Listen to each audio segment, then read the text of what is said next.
Can you see it? Yes. All is okay? Yes, just give me a moment. We are starting the streaming. Yeah. Say me when. Yes, we can begin now. So, welcome everybody to the last talk of the day. We have Salvatore Capozziello from Napoli, and he is going to talk about avoiding singularities in Lorentzian-Euclidean black holes, the role of atemporality. Okay, so thank you very much to the organizer for inviting me to this very nice initiative, which is the Majorana-Raychaudhuri seminars.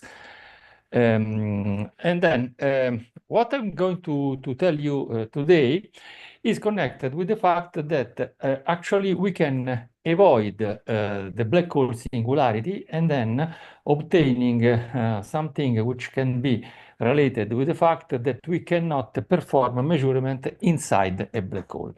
So we'll discuss with you these Lorentzian-Euclidean black holes and a new feature which we call temporality, which comes out as soon as you are entering inside the event horizon of a given black hole.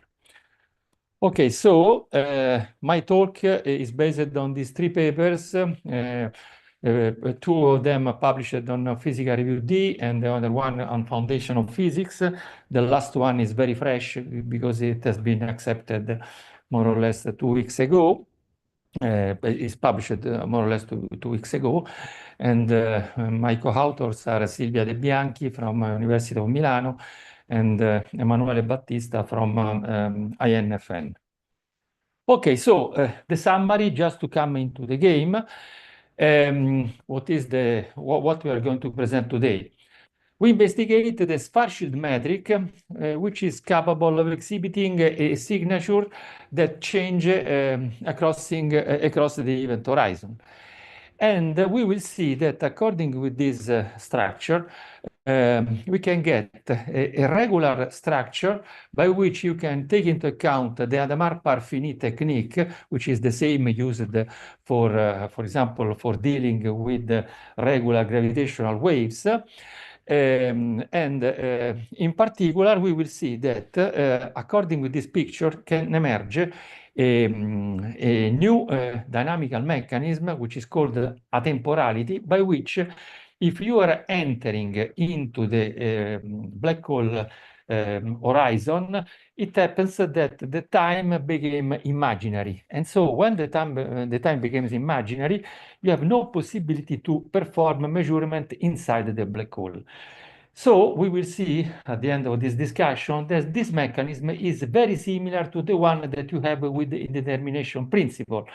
In quantum mechanics, you cannot perform a measurement when you are under the Planck length and the Planck scales. In this case, we will see that you cannot perform a measurement when you are inside the black hole. And so in some sense, it can be a sort of limit related with the fact that measurements inside a black hole are not possible. This could be extremely interesting also from the causal structure of the black hole, because we will see that such a causal structure is complete. So it could put into the game a new perspective in which investigating what is inside the black hole could be without meaning. Okay, let us come to the talk that I want to present you today, and let us present the outline of my presentation. In particular, I want to see why the signature changing metrics are interesting in physics, in quantum physics, in quantum gravity, in quantum cosmology. After I would like to discuss a technical point which is connected with the junction condition and the right definition of thin shell. And we will see that they are very crucial in order to avoid, for example, shock waves around a black hole or instabilities, and then obtaining a good definition of boundary condition for these objects. Then I will describe in detail the Lorentzian-Euclidean black hole, and with some particular, I will give the regularization process. You can find out all the details of this kind of calculation in the paper that I said before. And then I would like to show you what does it mean avoiding singularities, and then how it can be related with the structure of the Kruskal diagram, with the Penrose diagram, and with the Finkelstein diagram.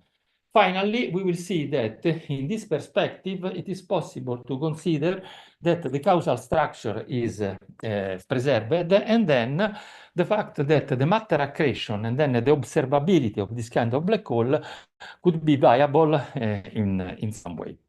Okay, with this framework in mind, let us come to the point. In particular, as I said, the signature changing matrix can have a very interesting application in physics. In particular, what does it mean? It means that you can get, for example, instanton solution when you are passing from the Lorentzian to the Euclidean structure and vice versa. We know that they are very useful, for example, in quantum cosmology. In particular, I have in mind the Vilenkin proposal, in which we get the tunneling from nothing, and tunneling from nothing means that the wave function of the universe at certain point from an instanton became an oscillatory function.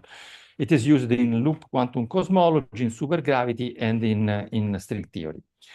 In cosmology, in particular, this concept has been developed in detail by George Ellis, which considered the possibility that adopting signature changing in matrix, you can obtain the possibility to avoid the Big Bang singularity in cosmology.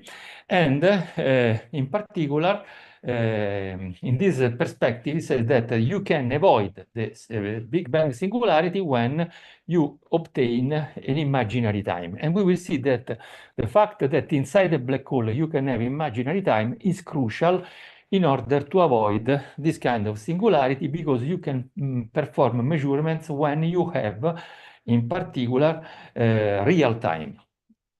Okay, so let us come to some mathematics related with this, and in particular with the definition of self-consistent junction condition and thin shell approximation. In particular, when we are joining two metrics, we have to take into account a boundary which divides the space-time into two distinct regions. This approach has been developed in detail by Israel and Barabes, which considered the possibility of changing metric and considering a particular setup of coordinate defined in the way that you can see. This can work as soon as you are taking into account a time-like surface or a space-like surface, and then you can define suitable coordinates, in particular Gaussian coordinates, by which you can perform this kind of change of signature.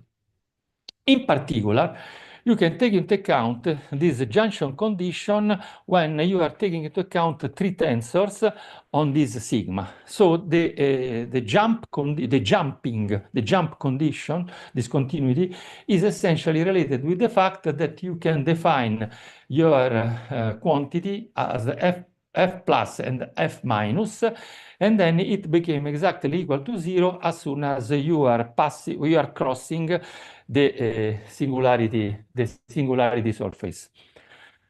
In this hypothesis, it is interesting to take into account the fact that also the derivative of the matrix can have an important role. Okay, so when you take into account this picture, you can consider that the first junction condition can be defined as soon as you consider that the metric is continuous across this sigma, but essentially you have that it has to take the value equal to 0 in crossing this. From the metric tangential derivatives, we can have also in this case the definition of the normal derivatives. But in this case, they are not the standard one that you can see here. I'm just constructing the mathematical setup in order to have a regular metric.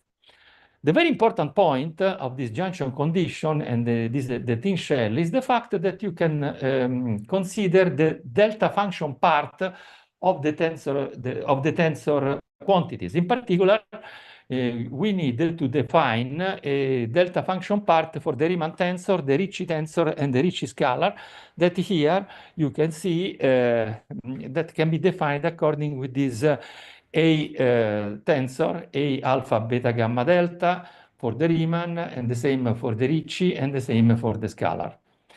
So, according with this, in order to construct self-consistent Einstein field equation, you can obtain this expression for the stress energy tensor. Before going on, I want to stress that what we are going to construct are solutions for the Einstein field equation. So these Lorentzian-Euclidean black hole are nothing else but a class of standard solution of the Einstein field equation, and among them there is the Schwarzschild solution, which is well known in general relativity. So please note that this S alpha beta tensor has the same structure of the Einstein tensor, the general relativity. So the delta function term in this T alpha beta is related with the thin shell condition. And then we have to deal with the possibility to understand what gives rise to this surface layer or this thin shell, and how to remove possible instabilities in this picture. So when you do this, the jump, this stress energy tensor on the shell strictly depends on the jump discontinuity. And then you can take into account the definition of the extrinsic curvature tensor, which is like this, and then you can get also a second junction condition implying that the extrinsic curvature is equal to 0 as soon as the A tensor is equal to 0. In doing this, this junction condition, when these junction conditions are satisfied, the metric G mu nu plus minus is smoothly joined through the sigma. And we will see that from a physical point of view, this is extremely important, because this will allow us to avoid the shock waves, which, as you know, are very disruptive in taking into account any stable system in astrophysics. In particular, what we want to avoid? We want to avoid that this thin shell should prevent the impulsive gravitational wave. And this can be dealt if we are capable of considering the Dirac delta singularities, because the Dirac delta singularities could give rise to several pathologies. And we will see that the Hadamard-Parfini approach could give rise to the possibility to avoid this unpleasant situation.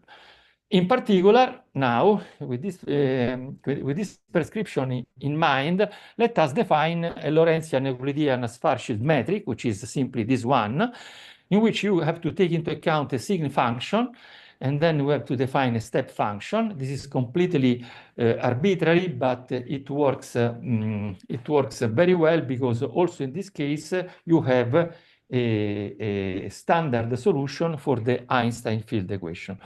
So the fact that your black hole is Euclidean or Lorentzian strictly depends on this epsilon.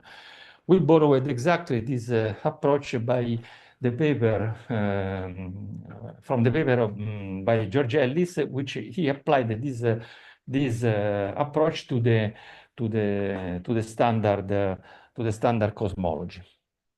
In particular, we can define that the space-time manifold can be divided in two parts, in which you have a Lorentzian signature as soon as your coordinate is larger with respect to the event horizon. Here we are using physical quantities, so when r is larger than 2m, it means that it is larger than the Schwarzschild radius. It becomes degenerate as soon as r is equal to 2m, and it becomes Euclidean as soon as r is less than 2m. Please take care of the fact that when it is Lorentzian, it is an hyperbolic metric. On the other hand, as soon as it became Euclidean, it became an ultra-hyperbolic metric. So the critical point is the change surface, which is the null hypersurface, where we are going to consider the crossing continuation connected with the metric and the derivative along the change of the surface. So when we do this, in order to have a picture where the pathologies are immediately can be immediately seen, we can introduce the so-called Goldstrand-Painlevé coordinates. Why it is interesting? It is interesting because, as you can see here, as soon as epsilon is equal to 0, immediately you get the degeneration. So we have to do just a change of coordinates from spherical coordinates of standard Schwarzschild metric to this Goldstrand-Painlevé metric. But we will see that this approach is very useful in order to classify the component of the Riemann tensor which avoids pathologies. So let us take into account the regularization process. What does it mean? It means that we should be very careful with the derivative of our sign function and with the square roots of this. And then we have to consider a Dirac delta function, which is connected with the fact that as soon as your system is approaching the singularity, it can give rise to pathologies. And then this means that we can introduce a regularization scheme. In order to do this regularization scheme can be connected with the fact that our epsilon R function can be approximated. It is an arbitrary function, and as you can see here, it can approximated with a smooth function, which can be parameterized by some quantities like this ratio rho m squared key, which is a positive integer. And then as soon as you play with these objects, you can approach smoothly the function and then the singularity with respect to the thin shell. In the papers that I mentioned before, we have all the details of this procedure. Okay, let us come now to the regularization process. The regularization process is essentially connected with the so-called Hadamard-Parfini regularization method, which is an approximation by which you can take into account only finite values of a given function, avoiding the Dirac delta that comes into the system. These guys are, one is Hadamard and the other one is Schwarz, that developed in detail this approach, which is very well used by people working in gravitational waves. So the sketch of the problem. If you consider a function and this function diverges as soon as this xi is equal to a, you can develop the function and then you can consider a sort of Laurent series, and you can take into account the zero terms of this Laurent series, as in the formula that is in this view graph. So when you are doing this, the results, I don't want to spend a lot of time with mathematics, but this is the approach. You can avoid to take into account bad defined quantities, and then you can take into account just the Parfini, as soon as you are capable of integrating along this function multiplied with the delta function, and then immediately you get that, as you can see here, the value of the function in the parameter a. So this is very standard in mathematics. So when we do this, what is the interesting point? The interesting point is that sad Riemann, as you can see here, can become happy Riemann, connected with the fact that you can obtain quantities where all the quadratic in delta ill-defined terms occurring in the Riemann tensor can be avoided.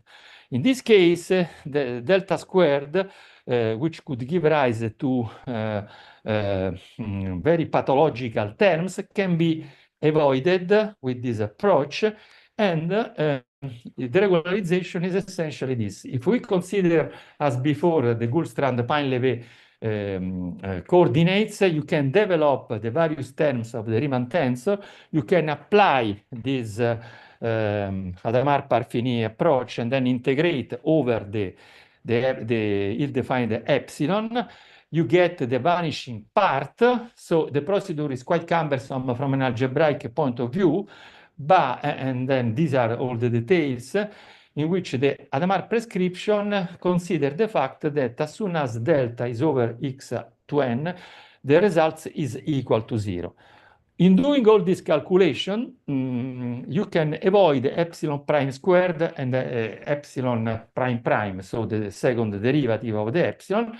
But the final result is that after the regularization process, the good news is the fact that you can retain all the regularized Riemann tensor components that, as you can see here, can be recast in terms of m over r and its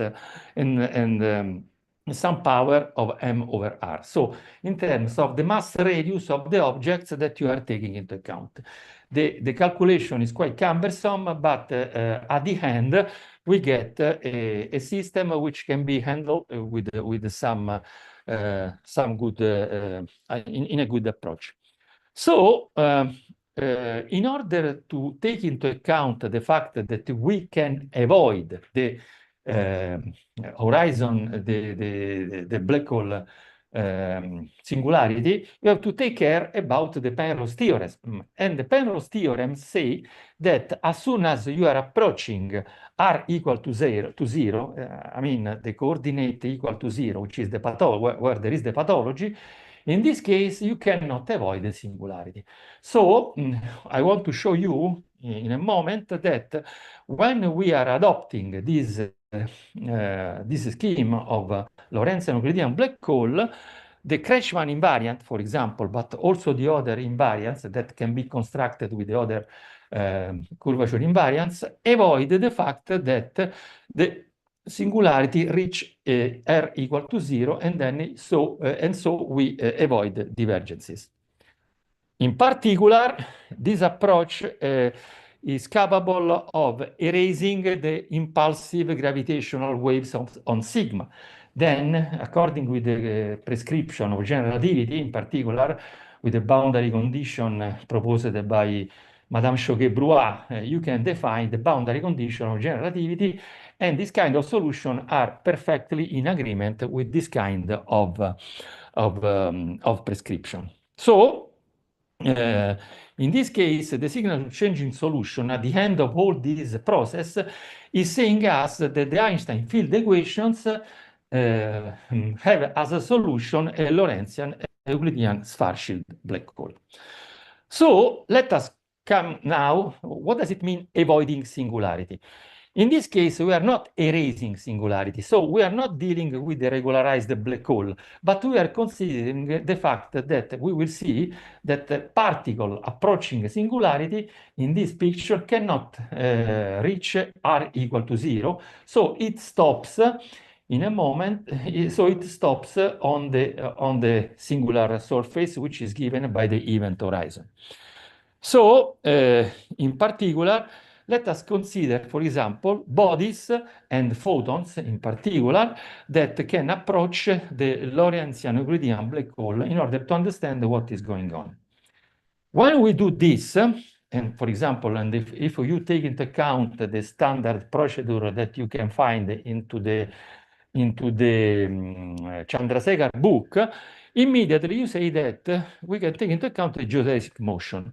So if you consider a geodesic motion, you consider a massive particle moving along a time like geodesics, you can govern the infalling radiant geodesics according with these two equations, where the dot means that you can define an affine parameter governing the motion of this particle. When you do this along this line, you immediately realize this interesting result, that as soon as the radius is less than 2m, immediately the radial velocity became imaginary, while the radial velocity, as soon as approach r equal to 2m, vanishes. This means that you can have a particle by which, approaching the black hole, it takes an infinite time in order to approach to get the velocity, the radial velocity, which is equal to zero. So, in some sense, along the critical surface of the black hole, a particle have two possibilities: or stop on it, or start to rotate along it, as I will show in a moment.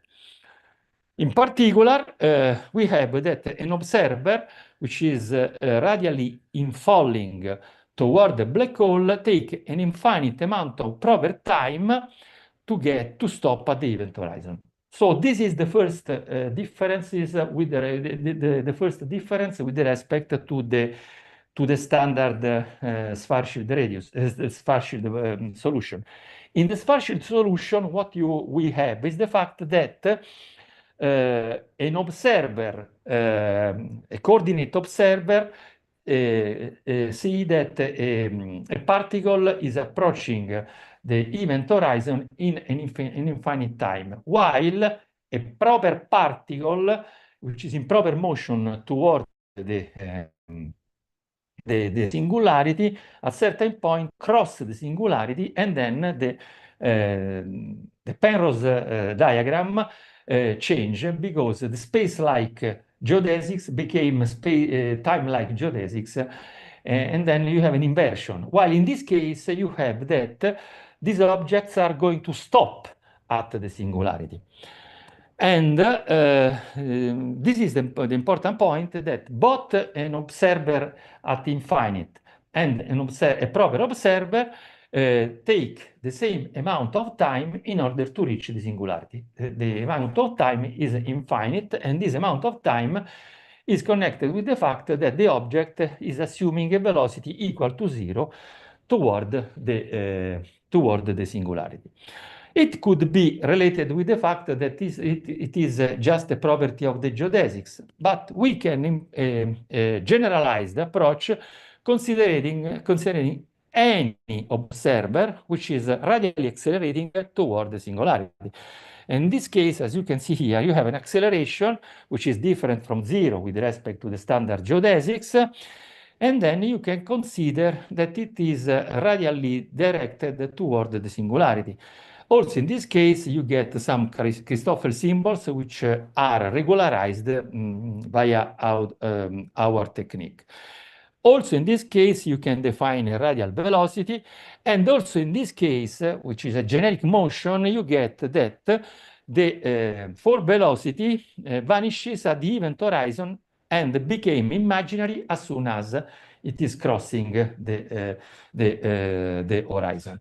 So this is the crucial point, because an imaginary velocity, in some sense, cannot be measured. And according with this, we can say that inside the black hole, you cannot perform any measurement. In particular, it can take an infinite amount of proper time to stop at the event horizon. But now let us see what happens if instead of massive particles, we take into account null geodesics. Because null geodesics means that you are taking into account photons, and then photons, by definition, are not standard particles, but are particles that cannot get a zero velocity. So if you take into account the standard equation for null geodesics, you get two constant of motion that we will see. These constant of motion are nothing else but two Noether symmetry for the objects, which are essentially the conservation of energy and the conservation of the angular momentum of the photon. And then, according with this, you can consider that you can get a conserved photon energy and a conserved angular momentum of the photon. Please take care about this feature, because at this point we have the interesting situation. If you perform exactly the same calculation, immediately you get that your photon should stop asymptotically at the event horizon. But considering a photon which is at rest is a nonsense. So the only possibility that we have to take into account is the fact that photons, instead of entering into the black hole, are going to put in circle around the black hole, and then they could form the silhouette of the black hole that, for example, Event Horizon Telescope has recently detected. So, in some sense, what we have to say is that outside the black hole, we have exactly the same situation that people is observing, but with the difference that these objects cannot enter into the black hole. It is interesting, and we have done the calculation because our referee asked for this. What about, for example, the Hawking radiation, and then the typical quantum part for this? And also in this case, the Hawking radiation is perfectly in agreement with the outer part of this kind of solution, because actually it is nothing else but the Schwarzschild solution. And then the interesting point is that due to conservation laws, the systems is avoiding singularity. So object cannot enter into the singularity because conservation laws prevent this. And then entering into the singularity means assuming an imaginary time that from the measurement point of view could be a nonsense. So the causal structure is interesting in this picture. The causal structure means that you can get a complete geodesic structure.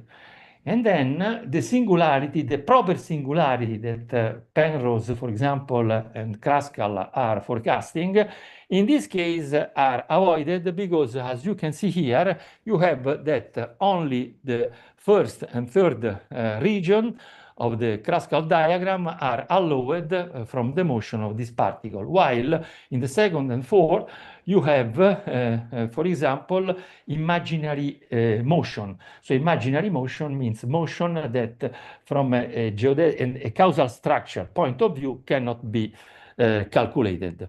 You can do the same also with the Finkelstein diagram, because also in this case you can see that ingoing and outgoing light rays are unable to enter the past and the future black hole event horizon. So in some sense, all the particles can remain around the black hole, but they cannot enter into the black hole. So this is the Penrose diagram. And also in this case, as you see, that the region 1 and 3 correspond to the two regions of the first and third of the Kraskal diagram. So the good news is that despite of the fact that particles cannot enter into the black hole, the space-time is geodesically complete. And we interpret the geodesic completeness as the fact that the number of particles is conserved outside the black hole. You can go on with this, and you can, in some sense, also classify the properties of the horizon. So the properties of the horizon are nothing else but this one. You have a null surface, which is this one, and immediately you can say that from the Einstein gravity point of view, R equal to 2m is a no return point, but is not a point that can be, in some sense, crossed. So we can develop, and we have done in the last paper, in the fresh published paper, we have also considered the matter accretion, because the matter accretion is strictly related with the possibility to have an observable around this. And also in this case, we have a good news, because you can take into account an isotropic isothermal perfect fluid, but we can do the same exactly also with an anisotropic fluid. You can develop the standard physics for this kind of fluid, and immediately you have that the continuity equation and the Bianchi identities are in some sense conserved and allows us to define these objects that, as you can see here, became or imaginary or equal to zero, depending on the fact that they can stop at event horizon, or they can cross it. So immediately you see that as soon as r is equal to 0, it is a simple calculation. Immediately you see that the density, the physical density, and the pressure became finite, and so you have no explosion in this kind of objects. So you are avoiding the singularity. Okay, so this is the picture. I am not so much time to go on with this description, but in particular, I would like to spend a little bit of time in the discussion of this. What is the final result of this calculation and of this model? This model means that as soon as you are crossing the singularity and then your radius is less than 2m, you can consider a sort of a new dynamical mechanism, which is very standard in physics, but in this case acquires an interesting meaning, which is the fact that an observer pointing towards the event horizon cannot reach the singularity in R, because real-valued geodesics and accelerated orbits cannot be prolonged up to there. Otherwise, you consider imaginary quantities. An important point is that as soon as you are reaching the event horizon, your Kretschmann invariant became finite. And then, since the Kretschmann invariant is finite, you are truly avoiding the singularity respecting the Penrose theorem. The Penrose theorem says that some singularities are unavoidable because as soon as you reach r equal to 0, immediately the curvature and the other physical quantities diverge. In this case, according to this mechanism, you cannot reach r equal to 0, so all the curvature invariants, in particular the Kretschmann invariants, remain finite, and then we can say that the Kretschmann invariant is a sort of degree of atemporality, which, as you can see here, works like it is proportional to the inverse of the masses up to the fourth power. And then as soon as an object is larger, then the Kretschmann invariant became smaller and smaller and smaller. In particular, all this picture can give rise to an interesting interpretation. As you know, in quantum mechanics, the nature of quantum wave function changes when it is entering inside the potential barrier. As you know, the wave function entering the potential barrier is not equal to 0, but changes its signature.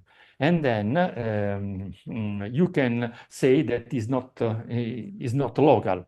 In the case of atemporality, you can see that the geodesics and the accelerated path of this are passing through the event horizon, and the atemporality consists in nothing else but the change of the dynamical behavior. But you can say that the dynamical behavior can be measured and then reported to a paradigm, to a set of observation as soon as you are considering real object. Otherwise, you cannot do this. Please consider the fact that we are considering this case all classical quantities. We are developing this approach from the quantum physics point of view, but also in this case, results should not be very different. In particular, I would like to stress this very nice sentence by Stephen Hawking that I recently found, and I want to read it together with you. One might think that this means that imaginary numbers are just a mathematical game having nothing to do with the real world. From the viewpoint of positivist philosophy, however, one cannot determine what is real. All one can do is to find which mathematical models describe the universe we live in. It turns out that a mathematical model involving imaginary time predicts not only effects we have already observed, but also effects we have not been able to measure, yet nevertheless believe in for other reasons. In some sense, what we can say is that this kind of objects are saying us, people, we are capable of doing measurement if and only if we are taking into account real numbers. Otherwise, or the average of imaginary numbers, which are in any case real numbers. But in both cases, in order to have consistent dynamics, you need the real numbers. Imaginary numbers are in some sense saying us that please be careful because you cannot do measurement when you start to consider this kind of imaginary numbers. So, in some sense, what we can say? We can say that atemporality represents a sort of limit for measurements and to prevent the loss of causality. In my opinion, this is exactly the same that you have with the uncertainty principle. Uncertainty principle, in my opinion, is probably the most important principle of nature because it's saying, please, any physics that you can do is the one which can be reported to some measurements. In this case, atemporality is just saying us, please, only when you can make measurement, you can deal with self-gravitating systems approaching to some singularity. With this picture in mind, we can say what kind of measurement we can take into account in order to make this approach consistent. So, in some sense, what you can say, okay, so you have described all the outer part of the world outside the Schwarzschild solution, but how you can discriminate if a standard Schwarzschild solution or any solution like a Kerr solution or a Schwarzschild one is the true representation of the reality. Probably we have identified, and we are working on this, we have identified a way in order to say if this picture is working or not. If you take into account the Event Horizon Telescope that is giving us very interesting results, what we can state according with this picture is the fact that all the things that we are observing is the fact that photons are around the singular part of our black hole. But precision of this kind of approach is not so high in order to discriminate. Because, for example, the black region inside the picture is of the order of 150,000 Schwarzschild radius, and then it is so large in order to distinguish between the two effects. However, there is a good news. We are doing some calculation in which we are doing what is going on when photons are approaching toward the singularity. And the very interesting point is the fact that since photons are accumulating, giving rise to a bulk that improves as soon as you are approaching the singularities, we should have a blue shift effect if we are capable of investigating the very, very fine structure of this kind of black hole. So just to finish and give you the final remark is this. If all this stuff is working, we can state that as soon as we are approaching the singularity and the Lorentzian-Euclidean black hole could be a physical and observable object, in the case you can see a blue shift, which is in some sense the signature of the fact that photons are accumulating. Thank you for your attention.